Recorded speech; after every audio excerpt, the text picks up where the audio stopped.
எனக்கு என்ன சாப்பிட்டாலும் உடம்புங்கிறதே ஏற மாட்டேது. அதுக்கு நான் என்ன பண்ணணும் அப்படின்னு என்கிட்ட வந்து டிப்ஸ் கேட்டால் சத்தியமாக அதுக்கு எனக்கு பதிலே தெரியல.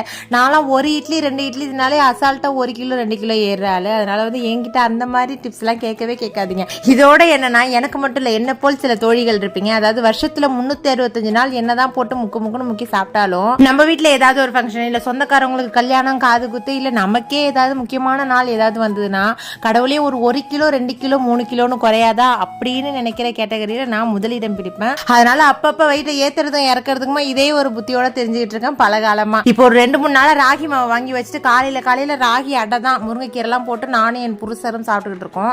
அடைனா அப்படியாப்பட்ட ஒரு அடை, ஒன்று சாப்பிட்டாலுமே வயிறு அவ்வளோ ஒரு ஃபுல்லாயிடும். உடஞ்சிருக்கிறத பார்த்தாலே உங்களுக்கு தெரியும். ஆனா நல்லா இருக்கும். என்னெல்லாம் ஊற்றி நல்லா மொறுன்னு சாப்பிட்டா அடை மாதிரி இருக்கும். அதுக்கு சைட் டிஷ் கார சட்னி ஓகே. இந்த வெங்காய பச்சடி என்ன கன்றாவிக்குன்னே தெரியல, அது இருந்தாதான் சாப்பிடும்னு சொல்லியாச்சு. இன்னொன்னு என்னன்னா, அதை சுடும் போதே ஒரு தோசை கிட்டத்தட்ட உள்ள போயாச்சு. ஓகே ஃப்ரெண்ட்ஸ், நாளைக்கு பார்க்கலாம். டாடா.